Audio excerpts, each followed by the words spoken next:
दिल्ली के अंबेडकर भवन में इंसाफ संस्था द्वारा एक कार्यक्रम आयोजित किया गया, जिसमें वर्ण व्यवस्था, समान संपत्ति, जीएसटी व अन्य बहुत सारे मुद्दों को लेकर के चर्चा की गई।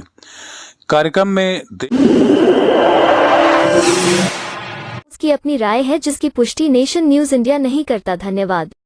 अपनी राय देना, इसमें मैं अपने इतने विचार को नहीं रखूंगी, क्योंकि कॉन्स्टिट्यूशन यहाँ पर जो मौजूद व्यक्ति बैठे हैं वो हरेक अपने आप में एक इंस्टीट्यूशन है, अपने अपने इलाके में उनका अपना योगदान है और बहुत लंबा अनुभव उनका सभी का रहा है। मैं बहुत पहले से इस ऑर्गेनाइजेशन से जुड़ी हूँ, तो मैं ये कहना चाहूँगी कि कॉन्स्टिट्यूशन बनाना या अम्बेडकर ने जो कॉन्स्टिट्यूशन बनाने की जद्दोजहद की या उन चीज़ों को रखा कि जो उनके एक्सपीरियंस से गुजरा, जो प्रताड़ना उन्होंने सही या उसको फलीभूत करने के लिए या उसको मिटाने के लिए उनके जो प्रोविजंस थे, आर्टिकल्स थे, जिसमें उन्होंने लिखा है सेंटेंस हर एक आर्टिकल्स में कि धर्म, जाति, वर्ग, लिंग के आधार पर किसी के साथ भेदभाव नहीं किया जाएगा। ये मौलिक अधिकारों में लिखा है, लेकिन उसके बावजूद व्यावहारिक तौर पर आप देखते हैं कि हर गली, हर कस्बे, हर देहात में इस तरह की वारदातें आपको देखने को मिल जाती हैं कि कहीं ना कहीं छुआछूत, जाति के आधार पर आपको वो प्रताड़ना जरूर मिलती है, चाहे आप पढ़े लिखे हो, चाहे गवर्नमेंट सर्विस में हो या फिर आप ना भी पढ़े लिखे हो। लेकिन इसका वजूद अम्बेडकर को पता था और उनका डर यही था कि वो चाहते थे कि कॉन्स्टिट्यूशन के साथ छेड़छाड़ जरूर होगी, क्योंकि हमारे समाज के जो लोग हैं कट्टरवादी या उसे छेड़छाड़ करने वाले लोग, उनके दिमाग बहुत तेज चलते हैं। इसलिए उन्होंने प्रोविजन भी रखा कि जुडिशरी को स्ट्रॉन्ग बनाया जाए, जुडिशरी को उसका इंटरप्रिटेशन का अधिकार दिया जाए, लेकिन उसके बावजूद हम लोगों को भी सचेत और जागरूक करना बहुत जरूरी है। अम्बेडकर को ये भी डर था कि वो संविधान से छेड़छाड़ करके और उसके साथ कुछ भी उसकी इम्प्लीमेंटेशन भी गलत हो कर सकती है। ये हमारा कर्तव्य है कि हम ऐसा ना होंगे और एक समाज की जागरूक सदस्य के तौर पर हम उसका विरोध करें। और मुझे लगता है कि इंसाफ जैसी ऑर्गेनाइजेशन उसमें भली भांति अपना एक सकारात्मक स्वरूप प्रस्तुत कर रही है और इस तरह की वर्कशॉप या जागरूकता के जो प्रोग्राम है वो हमें और ज़्यादा यूनाइट होने की शक्ति देते हैं, जैसा अम्बेडकर ने कहा। लेकिन उनके भाव संविधान में वो सभी थे, सभी क्वेश्चन जो उठाए गए उनके सामने at the time of independence और कॉन्स्टिट्यूशन को बनाते समय, लेकिन उन्होंने बड़ी सादगी और शालीनता से उनका जवाब भी दिया, क्योंकि बहुत से लोग उससे पक्षधर नहीं थे कि आप ये डालो या वो डालो या स्ट्रॉन्ग बनाओ। लेकिन जैसा हिंदू कोड बिल का हाल आपने देखा कि अम्बेडकर ने जब उसको अपने साथ फलीभूत किया तो उसने बहुत सारी चीज़ें ऐसी थी जो हमने महिलाओं को दी थी, चाहे वो अडॉप्शन का राइट था, सक्सेशन का राइट था या हमारे इक्वल घंटे सैलरी के थे, श्रम का विभाजन किस तरह होना चाहिए, मैटरनिटी लीव, ये बहुत सारे। जब वो ब्रिटिश काउंसिल का हिस्सा थे तभी भी उन्होंने मजदूरों के लिए बहुत से रूल्स और रेगुलेशंस बनाए, लेकिन उन रेगुलेशंस के तहत कि अगर इस तरह का कोई प्रोविजन आया या महिलाओं को समानता के अधिकार मिलने लगे तो शायद ये हिंदू धर्म के खिलाफ होगा, उसका क्रिटिसिज्म होगा। लेकिन एक आप कहेंगे कि व्यवस्थित माइंडसेट के होते हुए उन्होंने अपने पद से इस्तीफा दिया और कहा कि इस तरह के लोग अगर इस फंडामेंटलिज्म को तय करते हैं तो हम समाज में अपने उन दायरों से बाहर निकल नहीं पाते जो संकीर्ण दायरे हैं।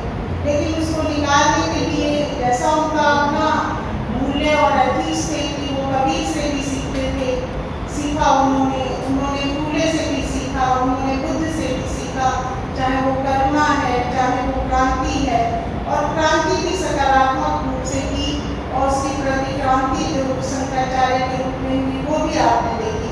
यहाँ पर मुझे बताने की ज़रूरत नहीं है, लेकिन मैं ज़रूर ये कहूँगी कि अभी भी अगर हम इस तरीके से एक्टिव हैं तो ये उसका तरीका यही है कि हमारे लोगों के वो तो नहीं है कि बहुत ज़्यादा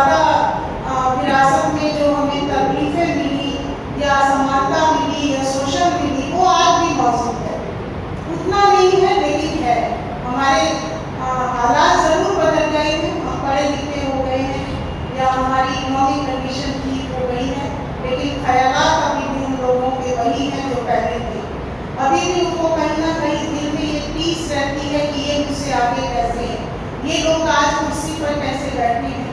रिजर्वेशन जब इम्प्लीमेंट हुआ दिल्ली यूनिवर्सिटी सेंट्रल यूनिवर्सिटी में, तो हम पीएचडी और जेआरएफ करने के बावजूद हमारे फॉर्म फेंक दिए जाते थे कि आपकी पोस्ट रिजर्व होगी तब आना। और उसके लिए हमने पीआईएल डाली, जिसमें कि हमने दिल्ली गवर्नमेंट, सेंट्रल यूनिवर्सिटी और उससे एफिलिएटेड जितने कॉलेज थे दिल्ली यूनिवर्सिटी के, उनको पार्टी बनाया और हम जीते। एक छोटा सा प्रयास था कि दिल्ली यूनिवर्सिटी जैसे कैपिटल स्टेट में रिजर्वेशन नहीं था, और उसका परिणाम ये हुआ कि उससे पहले कि इतनी तकलीफें झेलनी पड़ी कि हमारी जो पिटीशन थी 125 पेज की, उसको गुम कर दिया जाता था कोर्ट में। उनके 15 वकील होते थे, हमारा एक वकील होता था, क्योंकि उस समय सैलरी जो प्रोफेसर की थी वो मेरे ख्याल से 6-7 हज़ार रुपये होती थी।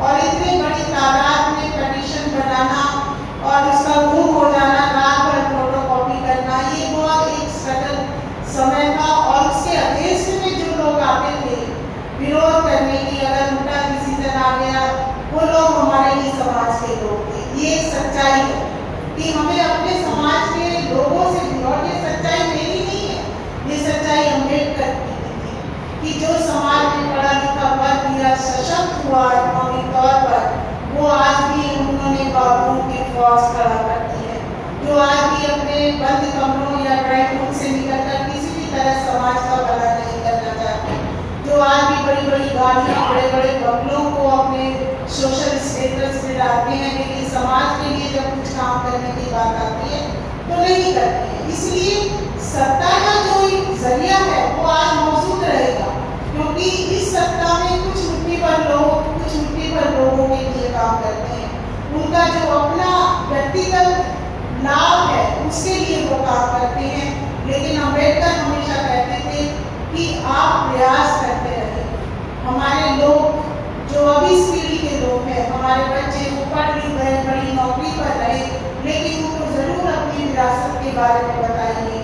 उनको बताइए कि अम्बेडकर ने क्या स्ट्रगल किया था, उनका क्या कंट्रीब्यूशन था कॉन्स्टिट्यूशन के लिए, क्यों उन्होंने कॉन्स्टिट्यूशन के लिए इतनी लड़ाइयाँ लड़ी। उन्हें बताइए कि इतिहास हमारा कैसा था और आपको क्या काम करना है, क्योंकि इन्हीं बच्चों को हम अम्बेडकर की विरासत को आगे बढ़ाना है। और यही बात है कि अगर हम अपने बच्चों को तर्कशील बनाते हैं, व्यवस्था पर सवाल उठाने के लिए बनाते हैं, तो एक जागरूक समाज भी स्थापित होगा और एक जागरूक सरकार भी बनेगी। मेरा थोड़ा सा आपसे यही रिक्वेस्ट है कि हम अपने अपने क्षेत्र में बहुत सारी चीज़ों में उपलब्ध हैं। आपका साहित्य है, आपका लिटरेचर, जैसे प्रोफेसर इस्लाम साहब हैं, मैं उनको जानती हूँ, उनका अपना कंट्रीब्यूशन रहा है लिखने में भी, किताबों में भी। आप उनको सुनिए और एक अच्छे जागरूक या अच्छे सिटीजन की तरह उन चीज़ों पर काम करें जो अम्बेडकर चाहते थे। वो चाहते थे कि हम सिर्फ अपने लिए ना जिए, हम वहाँ दिया जलाएं जहाँ अंधेरा है।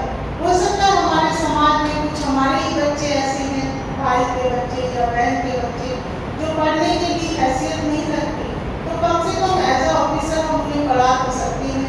और इसकी शुरुआत हमारे आसपास से ही हो सकती है, क्योंकि उनका कहना था कि आपकी आइडेंटिटी को अगर कोई बदल सकता है तो वो आपकी शिक्षा है, और उसी शिक्षा से आपको बोलना आता है, उसी शिक्षा से आप किस तरह उन चीज़ों का विरोध कर सकते हैं जो आपके साथ छेड़छाड़ या कॉन्स्टिट्यूशन के साथ छेड़छाड़ करता है। लेकिन इसके साथ साथ हमें एक जागरूक नागरिक की तरह भी व्यवस्था पर सवाल उठाने चाहिए। हम जो लोग भी यहाँ पर बैठे हैं, हमारा कर्तव्य बनता है कि हम उस जागरूकता के लिए कुछ ना कुछ प्रयास करें। मैं ये नहीं कहती कि आपने नहीं किया, आपका आने का मतलब ही है कि आपका बहुत कंट्रीब्यूशन समाज के लिए रहा है। आप जागरूक इंसान हैं, आप समझते हैं कि अम्बेडकर के विचारों को कैसे आगे पहुँचाना है, और इन विचारों से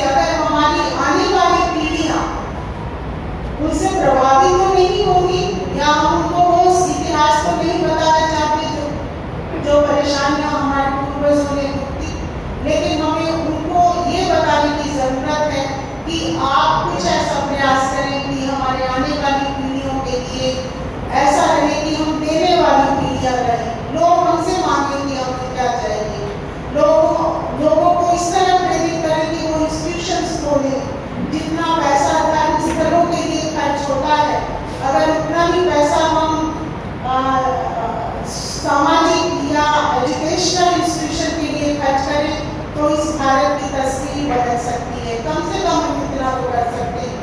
और यही मैं कहना चाहूँगी कि जो पूजा पाठ में इतना खर्च हम लोग आज भी उन कर्मकांड या मान्यताओं को मानते हैं, वो समाज के लिए स्थापित करने का मतलब है कि आप आज भी उससे जुड़े हुए हैं।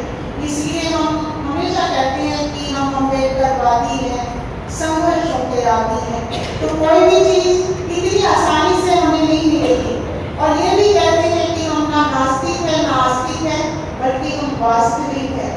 और ये वास्तविकता हमारे आने वाली पीढ़ियों में हमेशा बरकरार रहनी चाहिए।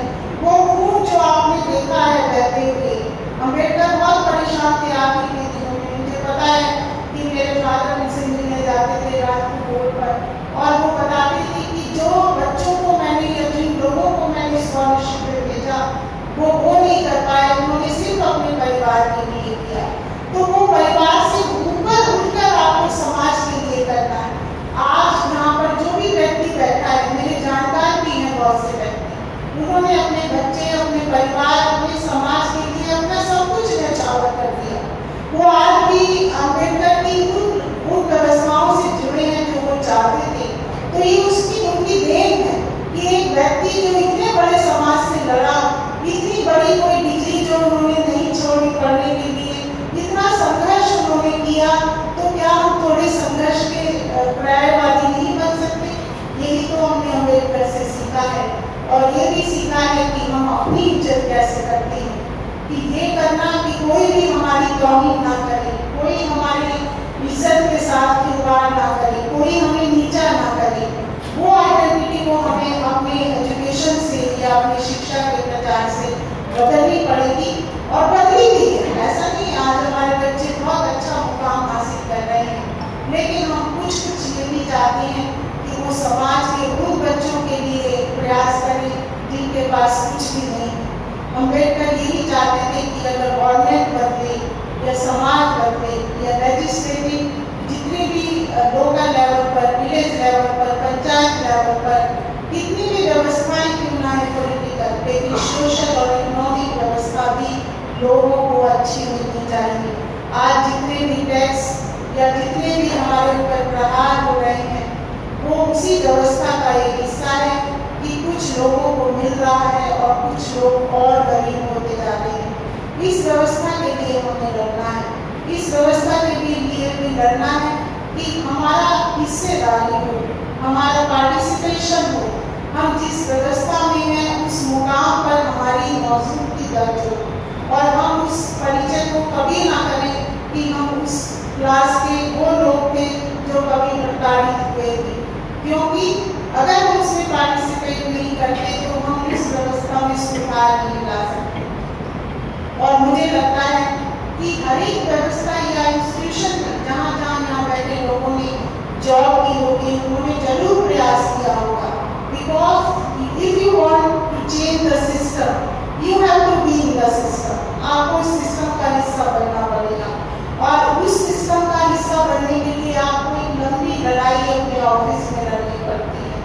आज भी मैं देखती हूँ कि मैंने जिन चीज़ों को आगे बढ़ाया, उन चीज़ों को छीनने की कोशिश के लिए पूरी कायनात लग जाती है पीछे, लेकिन फिर भी हम दिखाते हैं कि हम हैं और हमारी मौजूदगी है, और उस मौजूदगी को हम हमेशा कायम रखेंगे। लेकिन फिर भी एक पीस जो हमारे मन में रहती है कि हम समाज के लिए कुछ अच्छा करें, ताकि अम्बेडकर जो इस संसार में नहीं है, उन्हें लगे कि मेरा सपना एक अच्छे हाथों में है और वो हमेशा कायम रहेगा, सफल होगा, फलीभूत होगा।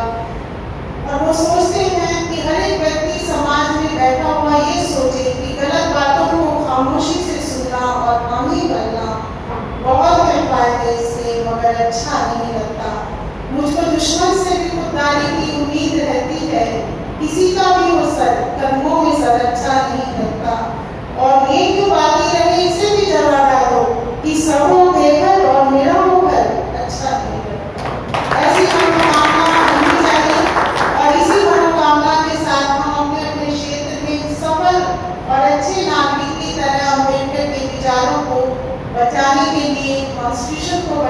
के लिए और अपनी अस्मिता, अपनी रिस्पेक्टेबल लाइफ को बचाने के लिए हमेशा काम करते रहे। आपका बहुत बहुत शुक्रिया मुझे बुलाया, मैं बोलने के लायक